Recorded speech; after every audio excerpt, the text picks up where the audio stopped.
me share.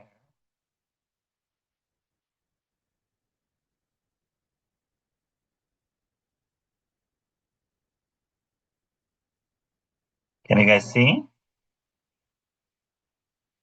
Yes, Prabhu. Yes, we can see. Yeah. Okay.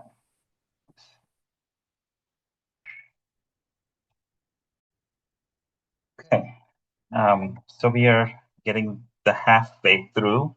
Today we're going to start the chapter 9, the most confidential knowledge. Prabhupada gives this the title, the most confidential knowledge. The Guhyatam knowledge in Sanskrit is called Guhyatam. Guhya means secretive or confidential. Guhyata is more confidential, and Guhyatam is most confidential. And the second verse explains that this is the most confidential knowledge. Vishwanath Chakravarti Thakur is one of our acharyas. He calls it the pure devotion. Right? There's no mixing of anything. There's no mixing of jnana. There's no mixing of karma in this. Right? It is kevala bhakti, means pure, without any tinge of anything. And one of the other acharyas call this Raja Guhya yoga. Baldev Vidyabhushan calls this Raja Guhya yoga.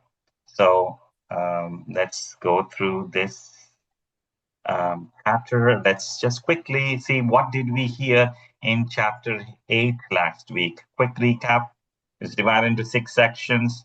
The first section, Arjuna had asked a lot of questions, right? And Krishna answered them in the first 4 verses. Arjuna asked, what is Brahma, what is Adhyatma, what is Karma, what is Adibhuta? So all those questions were answered. And the section 2, which was from verse 5 to 8, very important, right? Like, what's the final test in this lifetime? How can we achieve Krishna? And then Krishna says, if we remember Krishna at the time of death, we will reach him, right? And whatever state we think of, whatever we remember at the time, if we are thinking of, like we were having the examples, if you're too attached to sleeping, thinking of sleeping, you might get birth as a polar bear and all those examples. So it's better to think of Krishna. So we go to the spiritual world. So we don't get a birth again, right? We break the cycle of birth, death, old age, and disease. Then we discussed the third section was remembering Krishna by Yoga Mishra Bhakti, right? This is from 9 to 13 saying, how can we remember Krishna? He's like Kavim, he's the omniscient Puranam and all that stuff, like the Sata Chakra Yoga, the chakra system, and by chanting Om, then we discussed all this. This is the Ashtanga Yoga part. And then we also discussed what is the pure bhakti, right? That there is no rebirth for pure devotees, right? Rebirth is there in all planets except Vaikuntha or Krishna's abode. So there is no rebirth if we go back to Vaikuntha or Krishna Loka. Then we discussed the material world was the spiritual world, right? We discussed how long Brahma lives. At the end of the day, Brahma, there is annihilation of certain worlds. And this material world is ashashvatam dukkhalem. It's temporary and it is a place of misery. We discussed that. And the spiritual world, it's eternal, right? And there is no misery there. It's always Satchidanand, right? We discussed that. And then the last part we discussed was the supremacy of bhakti. We discussed like yogis have to live in light during Shukla Paksha, meaning the waxing phase of the moon. They have to go during Uttarayan from January to June. Otherwise, they will come back to the earth, right? We discussed all that. But for devotees, there is no restriction because they're pure devotees. They can die anytime. They will still reach Krishna's planet. That is what was establishing the supremacy of pure bhakti. Otherwise, for an Ashtanga yogi, if we don't die at the right time, we might come back, right? Otherwise, we reach heaven and come back. So now, Krishna is entering to this 9th chapter, right? Which is the most confidential knowledge, right? Okay, and I am not reading all the messages. So in verses 1 to 3, he's glorifying the knowledge he's about to reveal, right? He's saying that this is the most confidential knowledge, and he's glorifying that. And then verses 4 to 10, he's giving his relationship with this material world, Aishwarya, right? Again, the theme for chapters 6, 7, 7, 8, and 9 is Krishna wants us to reawaken love for him. So he's explaining his opulences. He's glorifying, again, like it might feel that Krishna is an ego trip. Why does he keep saying that? He is the ability in man. He's the strength of the strong. He's the taste of water. He's saying all this, but say, if we were to ask an intelligent person, uh, where did you graduate from? He says, IIT. Did you do master's? Yes, I did from MIT University. Where do you work? I work at Google. And then we might say, oh, he's boasting. But we were asking these questions. He's not boasting, right? Krishna is not boasting. He's explaining those facts because we asked. Arjun asked them. So he's telling those facts as is, and so that we Arjun, or we can put ourselves in Arjun's place and see, so that we can develop love for Krishna. So in verses 4 to 10, he's going to talk about his Aishwarya Gyan, so that we can understand him.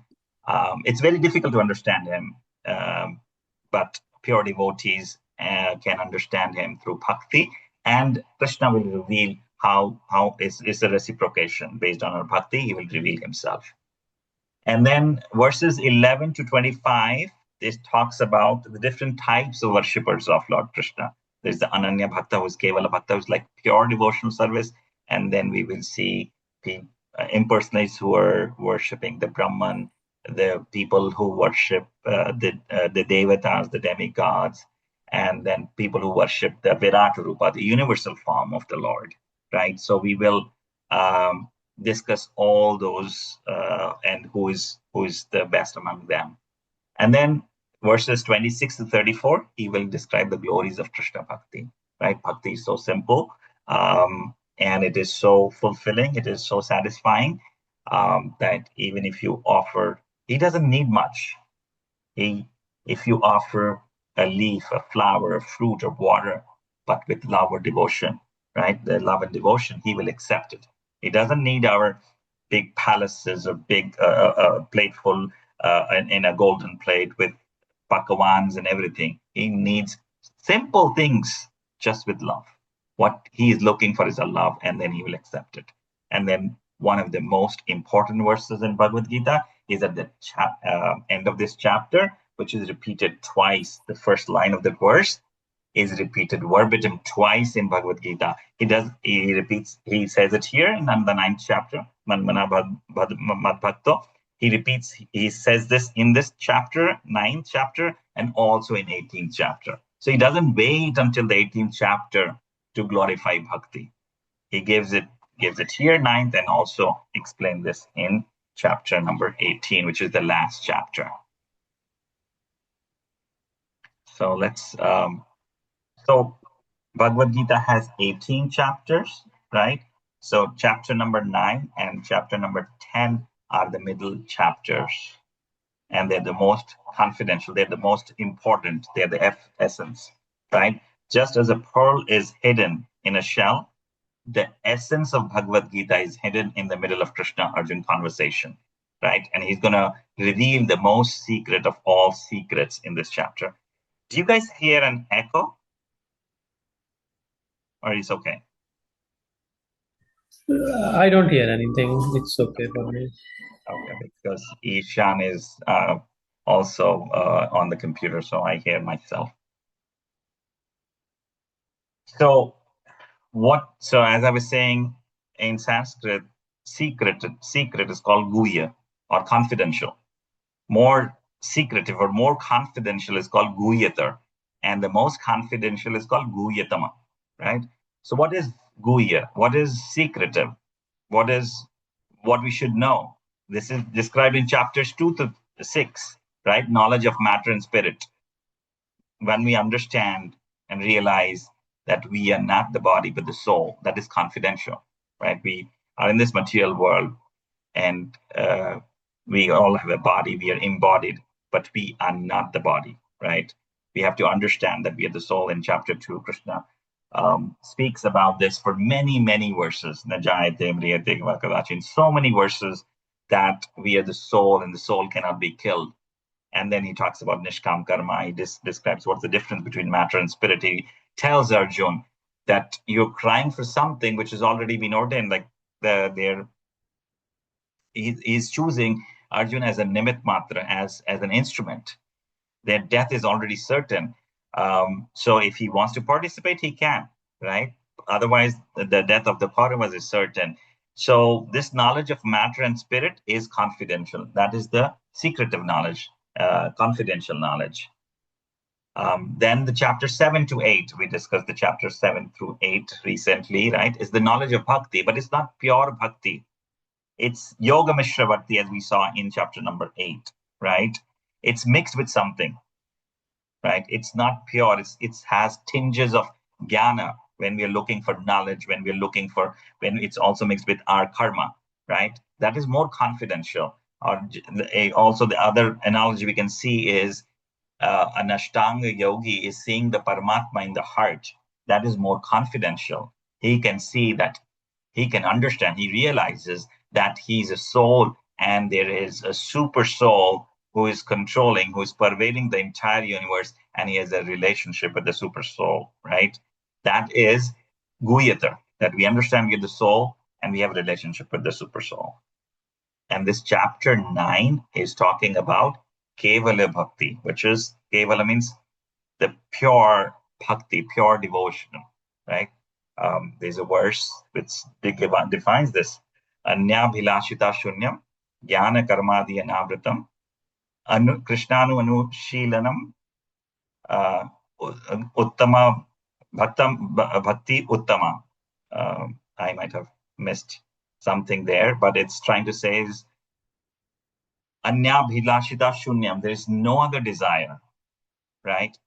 And it's only for the pleasure of Krishna, and it is devoid of karma or jnana.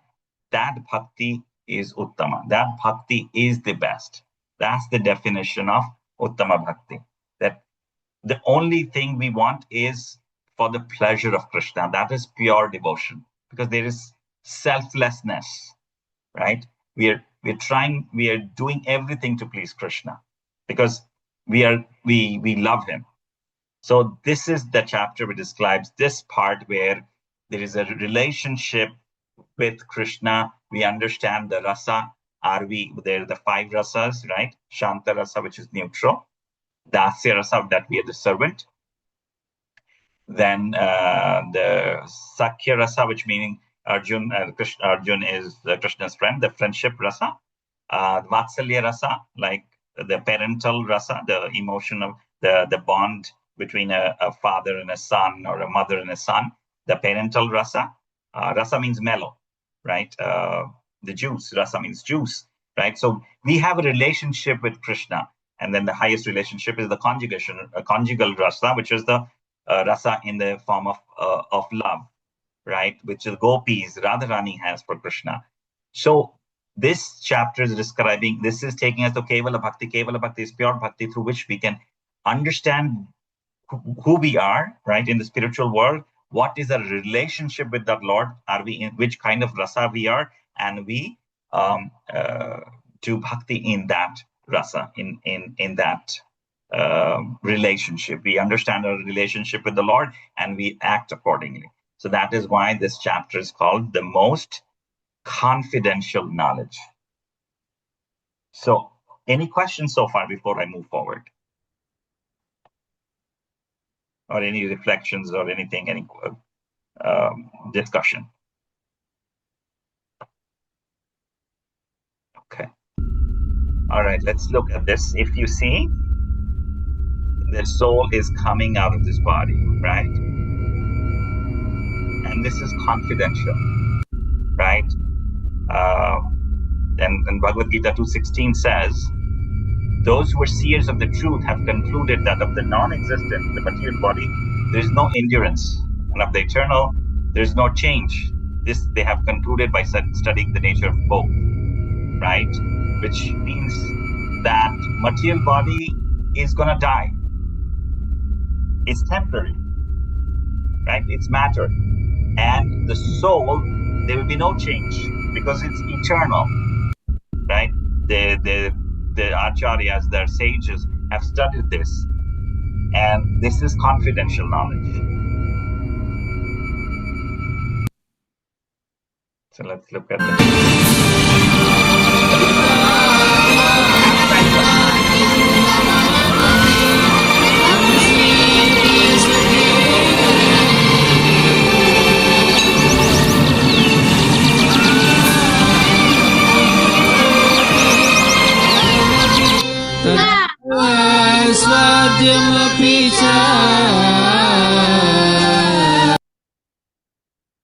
So through the pastimes of Krishna, when we read Krishna book, Prabhupada used to say, if you read Krishna book before going to sleep, you will see dreams about Krishna.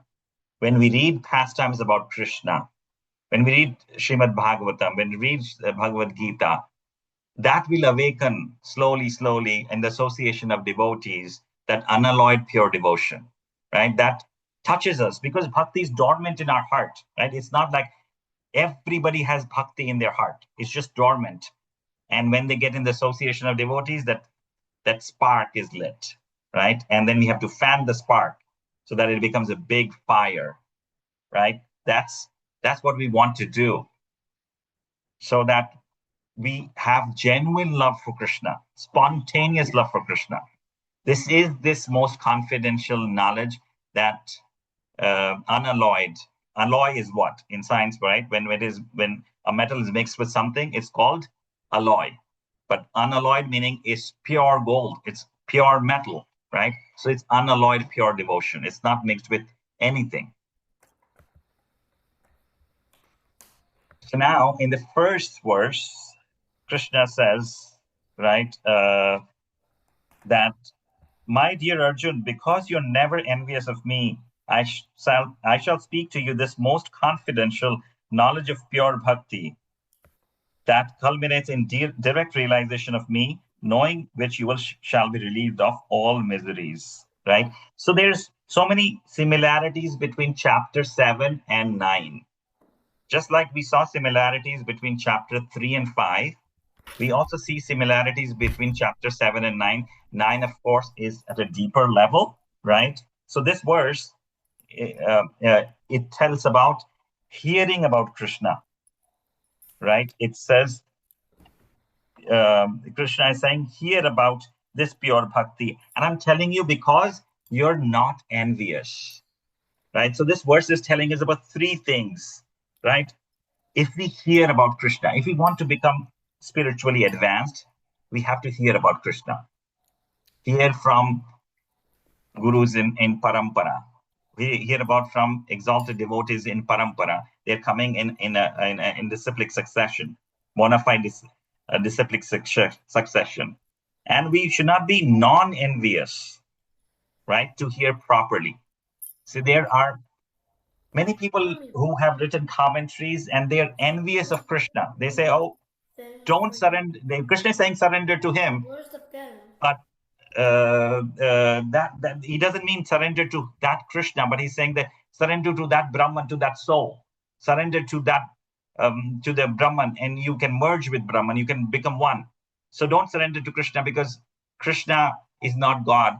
Krishna cannot be the God cannot be a person. So we have to because they're envious, they cannot understand that Krishna can have a form. They cannot understand. So we should be hearing with non-envious attitude. We should not have any. If in chapter number 7, Krishna says he's the ability in man. If somebody is more advanced than us, we can say yes, it's Krishna is giving them the ability. If we can see Krishna in everybody, we will not be envious. And the third thing in this, from this verse, we see that one becomes free from material miseries when he hears properly and cultivates devotional practices.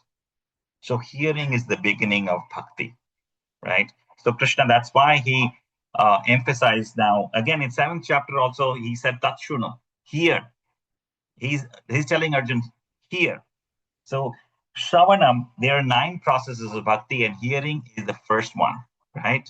And here, like people who smoke, they also have written a commentary on Bhagavad Gita. It's not bona fide, right? Unless somebody is a devotee and they are in the parampara, we should not read their commentary. And now we are reading Srila Prabhupada, who is a pure devotee of the Lord. He's coming in the Gaudiya line, Gaudiya Madhva, Brahma Madhva Gaudiya Parampara, right? Coming from Lord Brahma, who got the knowledge from Krishna, and Madhva Gaudiya line. He's giving us this knowledge through his beautiful purports, right? Even he used to say that when he used to read his books, used to say that, I don't know, I have not written this. It's like Krishna has dictated that knowledge to him, right? So we should read or hear from bona fide speakers. So we should avoid reading or hearing from non-bona fide people, right? Because they can be envious. When Krishna is saying to surrender, not that we have to surrender to Krishna. Actually, we should surrender to Brahman, speaking through Krishna. Personal character of Krishna is immoral. He danced with the wives of other men. He had many wives. He is normal human like all of us. Don't take Krishna seriously. Yeah, right. So people speak like that because they have not heard in the Guru Parampara. They blaspheme Krishna, that he married many wives. But why did he marry Krishna many wives? Krishna has a relationship with everybody. He is our father. From him we come. So he's a relationship with everybody. So if somebody wants to become the lover of Krishna or the wife of Krishna, he will not say no. If that person is at that level, if he deserves that, yes, Krishna will, because and the 16,100 wives, they were captured, kidnapped by Narkasur, and Krishna actually delivered them. He killed Narkasur, and then those gopis, those women said that nobody will accept us because we were with this Narkasur guy. Will you marry us? And Krishna said, yes, I will marry you.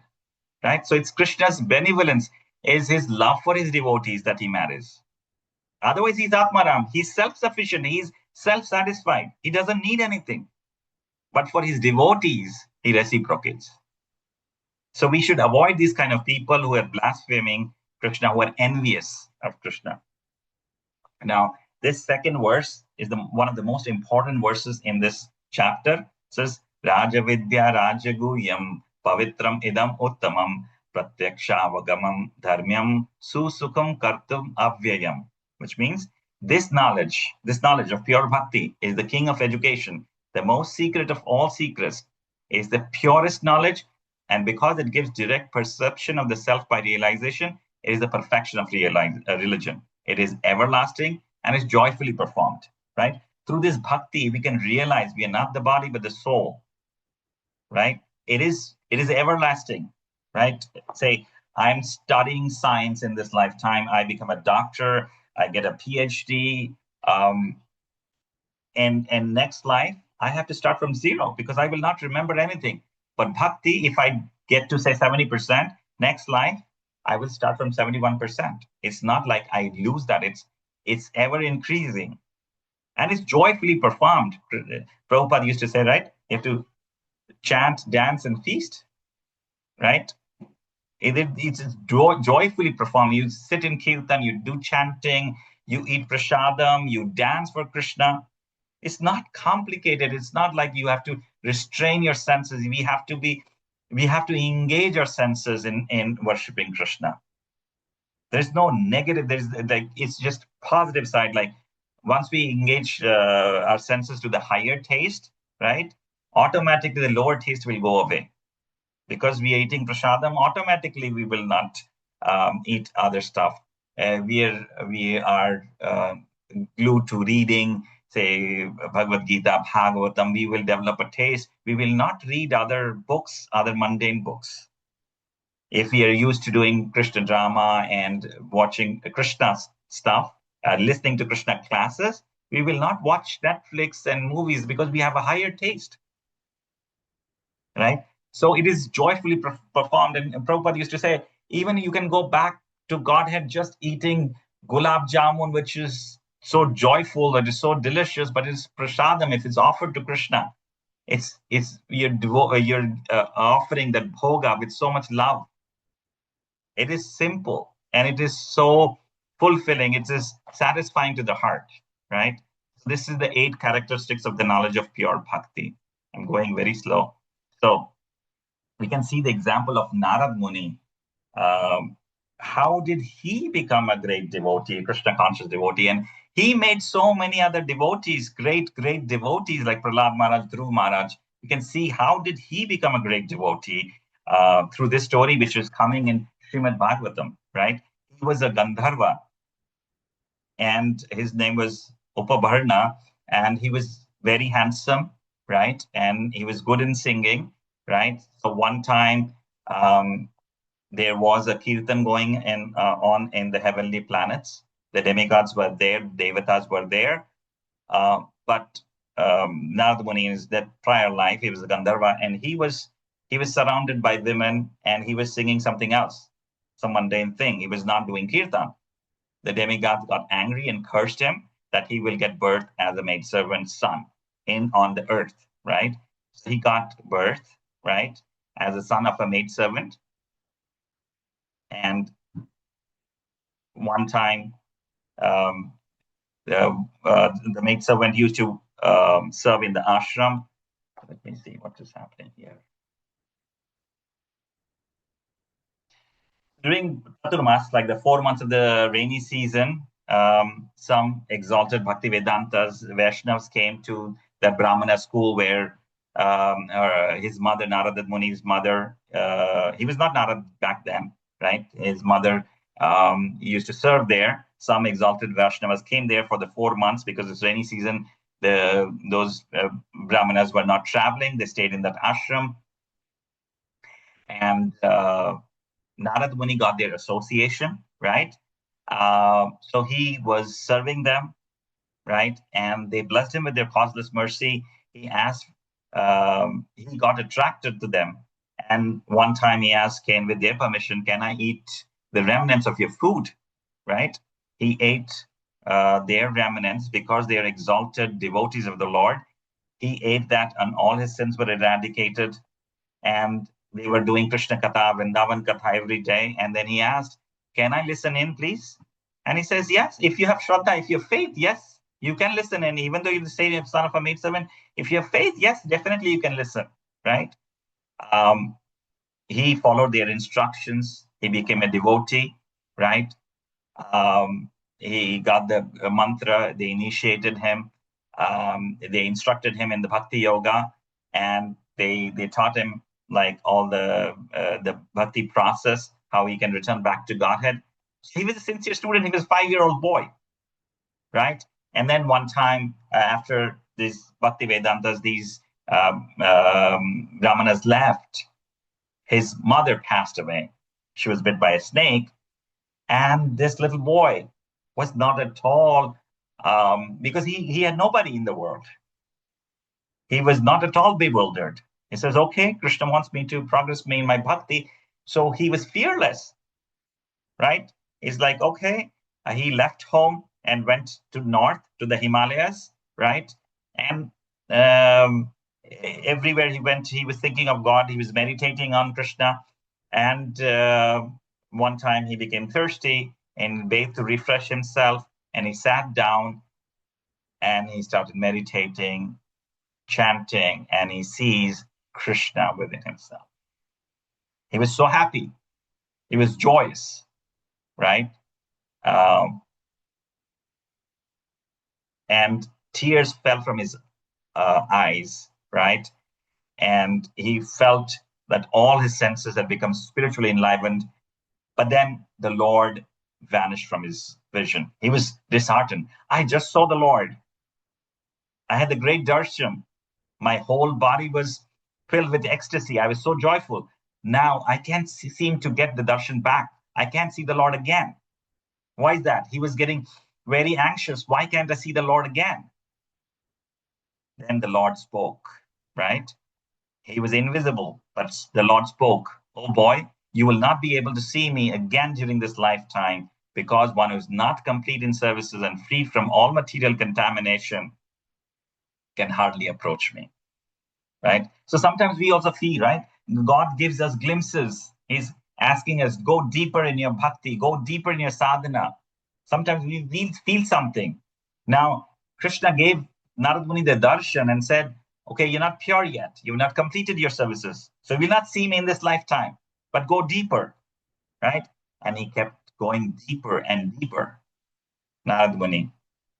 And Krishna said, I have shown myself to you so that you increase your desire to see me, right? And you can make advancement in Krishna consciousness, and he will get a body, a spiritual body. So Narad Muni always thought of Krishna, right? And he, as he grew old, he left his material body. When he left his material body, he got a spiritual body, right? And he transformed into Narad Muni.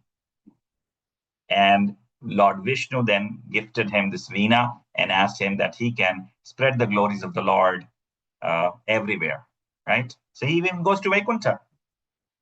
He goes to all the planetary systems. He goes to Vaikuntha also, and always singing Narayan, Narayan, always calling out the names of Narayan, right?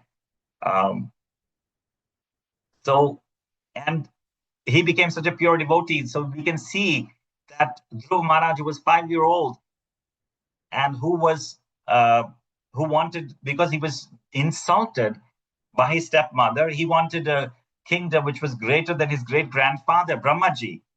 And Narad Muni instructed him with that mantra, Om Namo Bhagavate Vasudevaya, and Dhruv Maharaj became a pure devotee, right?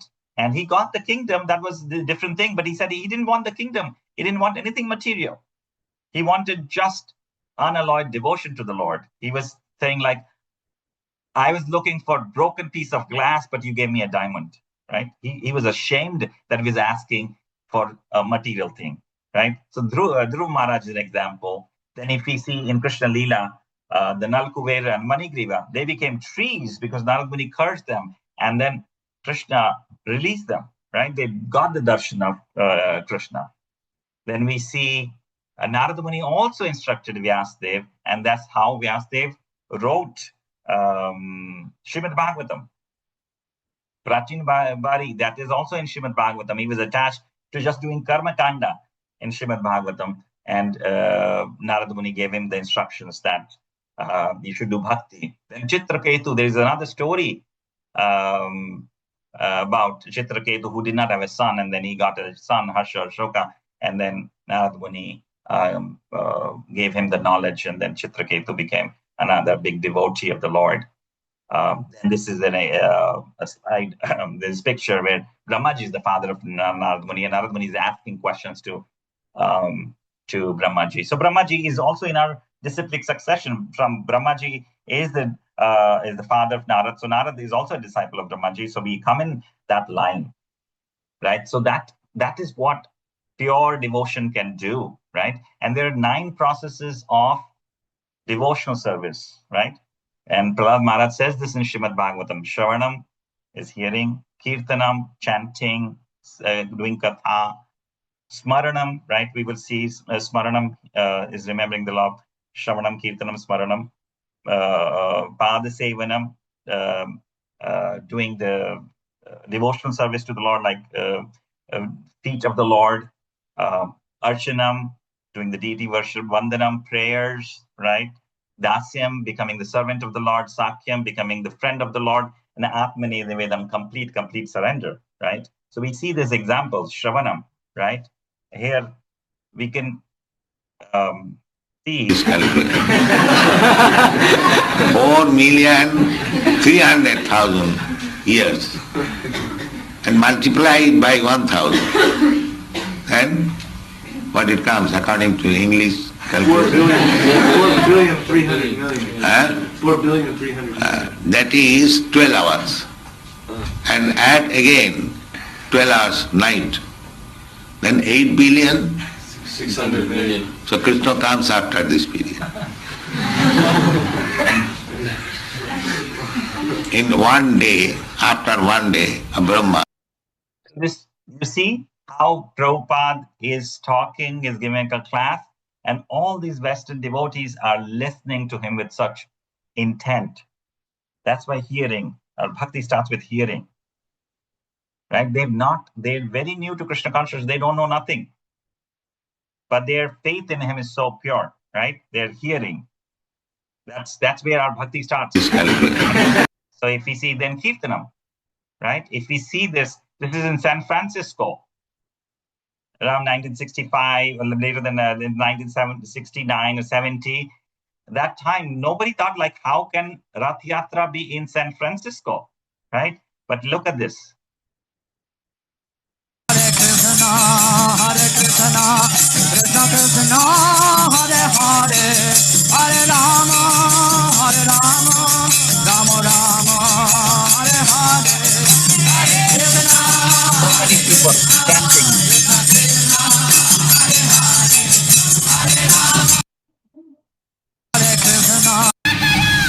I don't know, thinking about all the pastimes of the book, right?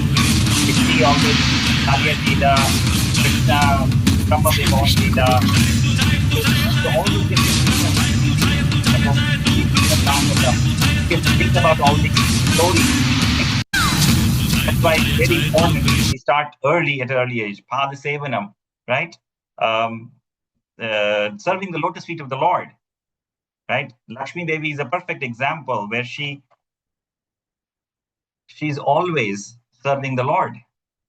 And for us, we cannot have that association, but we serve the devotees because devotees are dear to Krishna.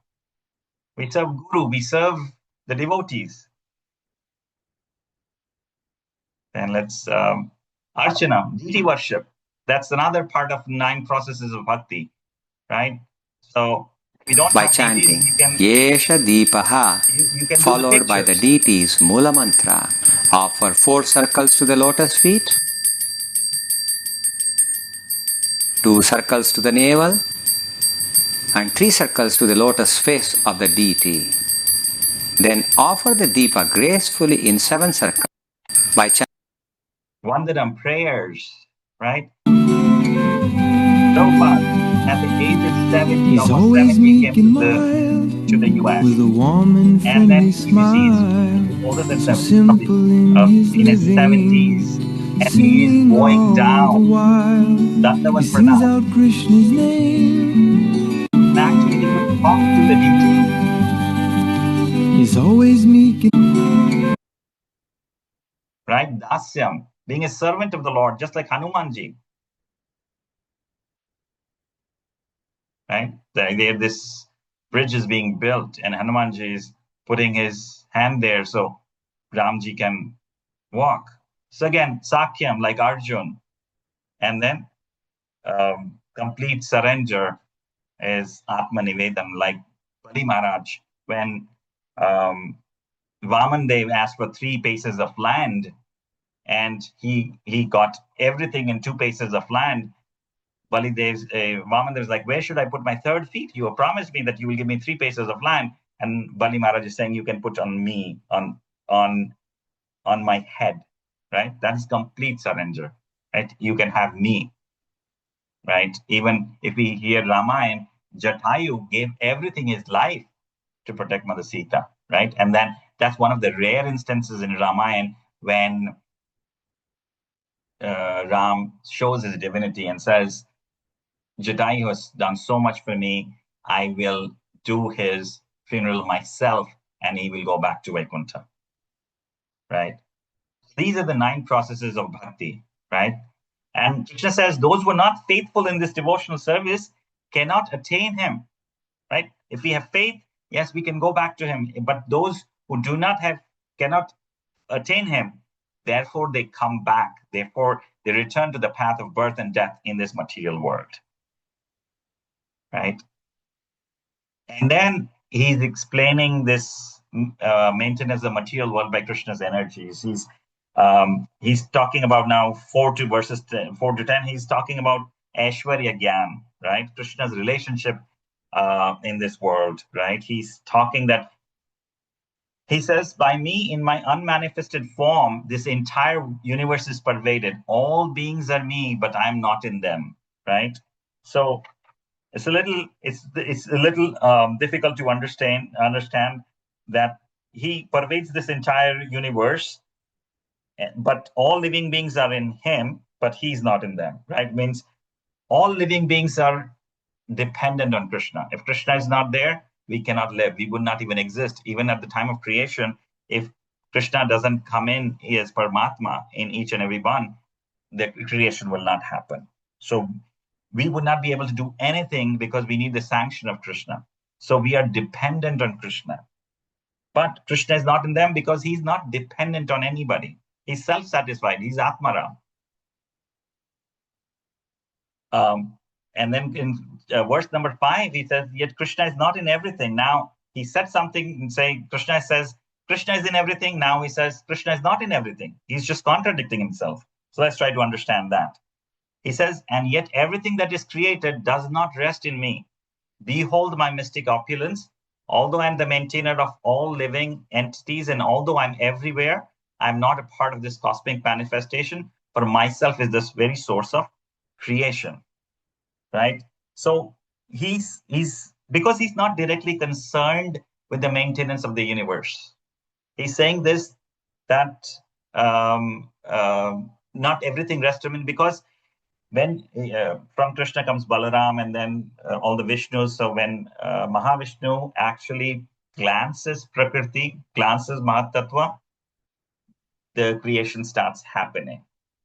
Krishna is not directly involved. It's just his glance, which is Shambhu. And Shambhu impregnates Prakriti with the living beings, right? So he is not directly concerned with the maintenance of this universe. It's his energies which are doing all this work. It's his Maya energies, Durga Devi. It's his energy, Krishna's energy. But he is himself seated in his Golok Vrindavan peacefully, and he's playing his flute. He's enjoying with his Gopa friends. He's enjoying with Mother Yashoda. He's enjoying with Radharani. He's there in that universe. But here, he's just through his energies, he's maintaining everything. That's why he says Krishna is not in everything, because Krishna as a person is in his Golok Vrindavan. And his energies are doing all this work, right? Just take the example of the wind, right? So if we take the Akash or the sky as a bowl, which is upside down, the winds can move in the sky, but they cannot go beyond the sky, right?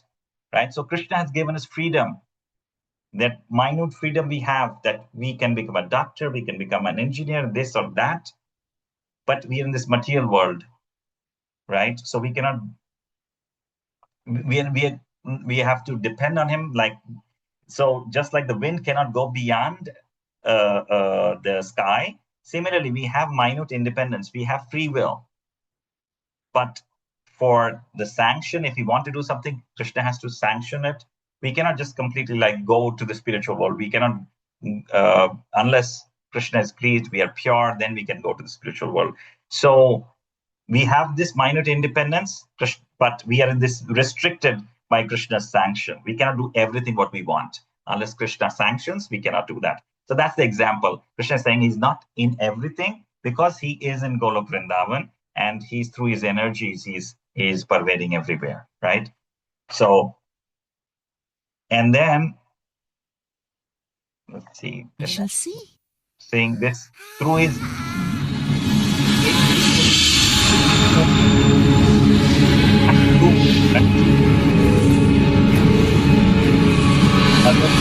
seeing everything in Krishna, right? Everything is in Krishna. That's the Virat Rupa. That's Krishna.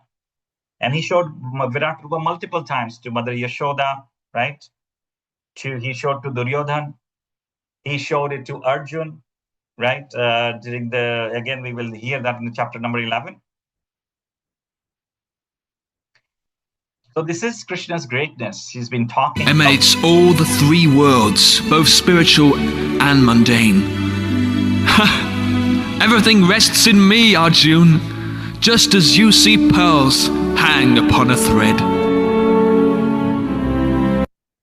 Right, we had heard this in chapter 7, right? We don't see the thread, right? So Krishna is that thread, which is through his energies, all the planets. Otherwise, like, why is it perfect that none of the planets are striking each other? They are perfect gravity, right? It's through his energies that he is maintaining everything. And Krishna says in Bhagavad Gita 10th chapter, with a single fragment of himself, he pervades and supports this entire universe. Ekam Shena Sthito Jagat, right?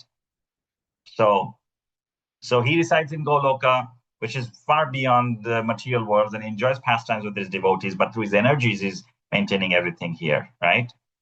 And then in verse number 7, that there is periodic. We discussed this in 7th chapter also, or 8th chapter also. It's during the day of Brahma, night of Brahma. This cosmic manifestation is automatically and highlighted some of the planetary systems, the 9 planetary systems. And again, it keeps going on. It's a cycle, right? Then again, they're created at the beginning of Brahma's day, right? So based on Krishna's will, this is happening. And all this Krishna is doing this creation, this maintenance and destruction, but none of this work is binding him, right? When we do work, we get attached to the fruits of the work. I am working for this company as a director or as a software engineer. I have this position, that part. We get attached, and we get attached to the fruits of the work. And that's where we have karma. That's why we have reactions. But Krishna is not attached. He's completely aloof. He's completely detached. It doesn't bind him, right? And the Prakriti is underneath him, right?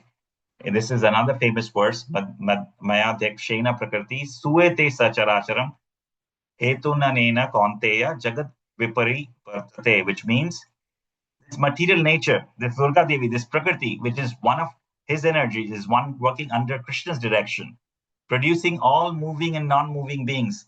Under its rule, the manifestation is created and alighted again and again. So Durga Devi is working under his orders. Maya Devi is under his orders. Even we see this in Srimad Bhagavatam, because Vyasadev told, the Narad Muni told Vyasadev, you're not happy because you have not glorified Krishna well enough. You've written Vedas, you've written all these Puranas, you've written Upanishads. You're not happy, but because you've not glorified Krishna enough. So write Srimad Bhagavatam and glorify Krishna completely. Then you will feel satisfied in your heart. So first go on the banks of the river, Saraswati, and then meditate and go in a trance and meditate on Krishna. And when he meditates on Krishna, he sees Krishna, his form, and he sees that Maya Devi is subordinate to Krishna, is under Krishna. This is what Krishna is saying also here. So, and then last verse before we move, the 10th verse, right?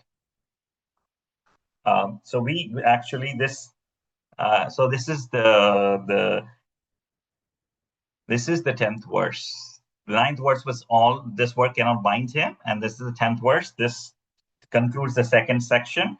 So I want to stop here and see if anybody has any reflections or thoughts. I know we went very slow because we have many things to cover.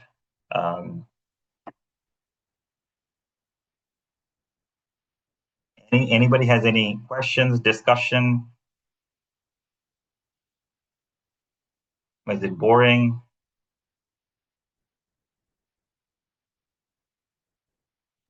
Definitely boring. Yeah. Okay, let's see.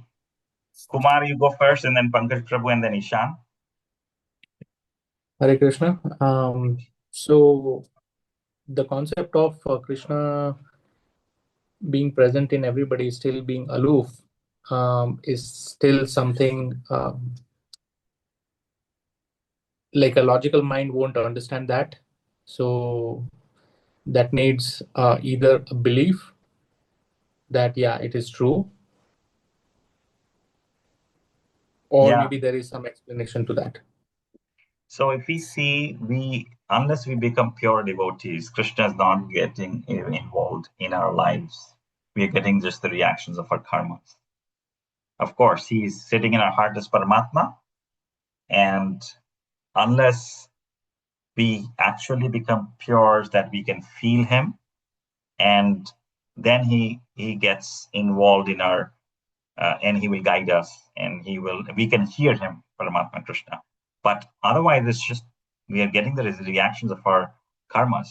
So all these things in the material world is the modes of goodness, passion, and ignorance.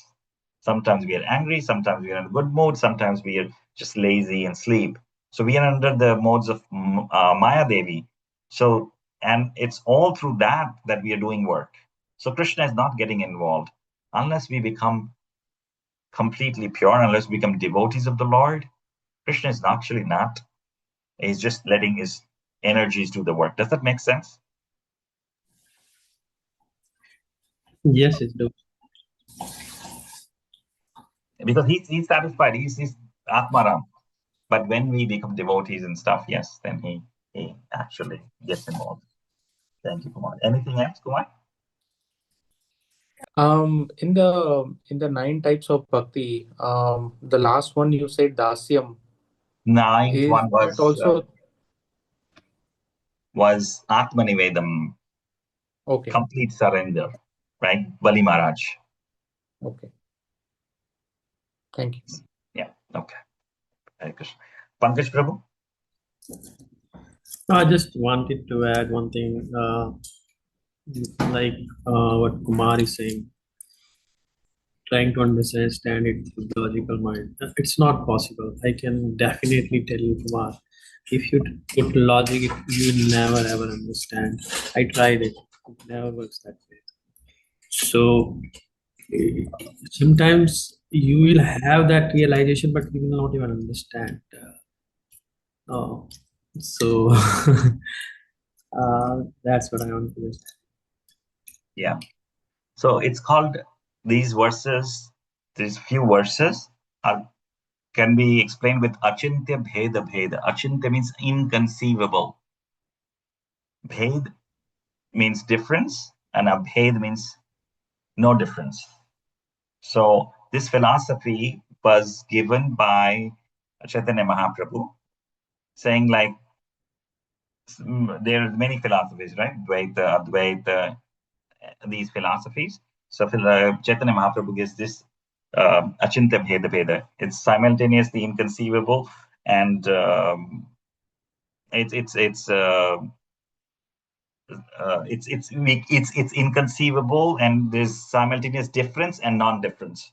For example, like there are philosophies where it says we are God, but Chaitanya Mahaprabhu will say no, we are not God. We have God-like qualities, but we cannot be God.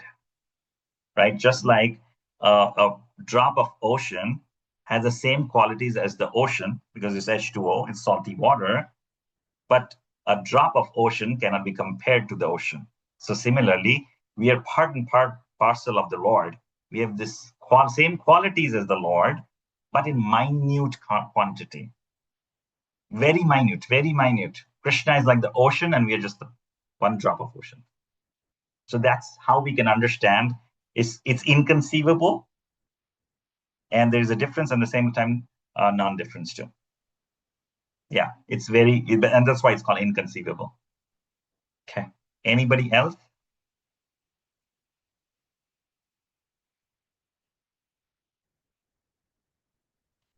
Okay. Then the next question I wanted to ask, next week, Thursday, is the 24th, Christmas Eve.